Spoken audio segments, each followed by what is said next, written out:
Marilah mendengarkan pembacaan Injil pada hari ini. Tuhan bersamamu dan bersama rohmu. Inilah Injil menurut keterangan Santo Lukas. Dimuliakanlah Tuhan. Pada suatu hari Sabat, Yesus datang ke rumah salah seorang pemimpin dari orang-orang Farisi untuk makan di situ. Semua yang hadir mengamat-amati dia dengan seksama. Tiba-tiba datanglah seorang yang sakit busung air berdiri di hadapannya. Lalu Yesus berkata kepada ahli-ahli Taurat dan orang-orang Farisi itu, katanya, diperbolehkankah menyembuhkan orang pada hari Sabat atau tidak? Mereka itu diam semuanya. Lalu ia memegang tangan orang sakit itu dan menyembuhkannya dan menyuruhnya pergi.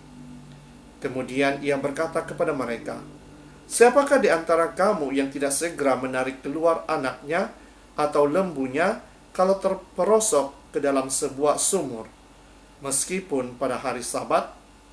Mereka tidak sanggup membantahnya. Demikianlah Injil Tuhan. Terpujilah Kristus.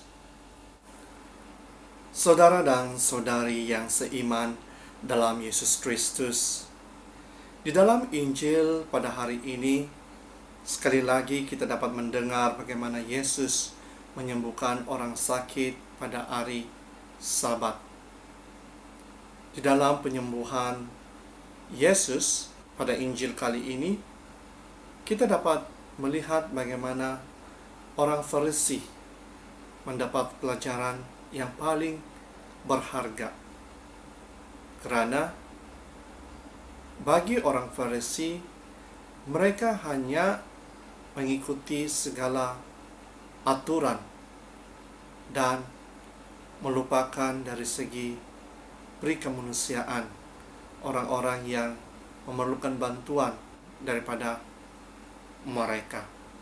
Di samping itu, Yesus juga mau menunjukkan kepada mereka bahwa di dalam segala aturan yang mereka ikuti itu seharusnya mempunyai cinta kasih. Kita juga diajak untuk hidup dalam cinta kasih, karena saya percaya banyak orang di sekeliling kita yang memerlukan cinta kasih, yang memerlukan bantuan daripada kita semua. Jadi persoalannya di sini, mampukah kita memberikan cinta kasih kita? Mampukah kita membantu mereka yang memerlukan pertolongan daripada kita? Inilah yang Yesus katakan kepada orang-orang Farisi. Karena tidak mungkin bagi mereka tidak membantu anak saudara mereka maupun binatang peliharaan mereka jika jatuh ataupun jika sakit pada hari Sabat. Jadi, apakah yang paling penting bagi mereka? Adakah cinta kasih ataupun aturan-aturan yang mereka harus ikuti? Aturan itu memang baik karena dapat memberi kita disiplin, tetapi jangan lupa bahwa cinta kasih itu juga amat penting bagi kita. Karena Yesus sendiri telah menunjukkan kita betapa dia mencintai kita sehingga mati di kayu salib. Itulah cinta kasih yang terbesar yang diberikan Yesus kepada kita. Dan kita harus mencontohi apa yang telah diberikan Yesus kepada kita. Jadi sebagai anak-anak Allah melalui pembaptisan kita, marilah kita memberikan cinta kasih kita kepada semua orang. Marilah kita membantu orang-orang di sekeliling kita yang memerlukan bantuan daripada kita, terutama sekali pada musim pandemik ini. Biarlah diri kita jadi saksi Yesus dengan kebaikan-kebaikan yang kita lakukan, dengan mengongsikan cinta kasih, dengan membantu orang lain. Jadi melalui pembacaan Injil pada hari ini, ada beberapa perkara yang dapat kita pelajari. Yang pertama, seperti yang saya katakan sebentar tadi, mengikuti aturan yang diberikan kepada kita memang baik. Tetapi jika kita mau menjadi yang lebih terbaik, marilah kita tambahkan cinta kasih di dalam aturan yang kita ikuti itu, agar kita dapat membantu orang lain, agar kita dapat memberi kasih kepada orang lain. Jadi jangan karena aturan itu membuatkan kita jauh daripada orang lain, membuatkan kita tidak dapat melakukan apa yang diperintahkan kepada kita oleh Allah.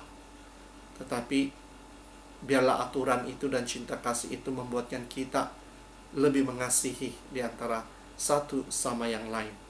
Yang kedua, jika orang memerlukan pertolongan daripada kita, jangan mengatakan kita tidak mampu untuk berbuat baik ataupun membantu mereka.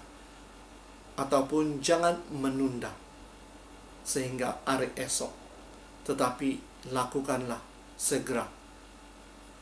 Ingat saudara dan saudari, pertolongan bukan sahaja dari segi makan dan minum ataupun uang ringgit. Doa juga adalah satu perbuatan yang baik yang harus kita berikan kepada mereka yang memerlukannya. Jadi, sekali lagi saudara dan saudari, marilah kita terus berdoa dan meminta kekuatan daripada Tuhan agar diri kita ini dapat menjadi agen penyelamatan dan kasih Yesus kepada semua orang. Dan biarlah melalui kebaikan kita ini, orang lain dapat melihat bahwa Yesus itu benar-benar ada di tengah-tengah kita. Dalam nama Bapa, Putra, dan Roh Kudus.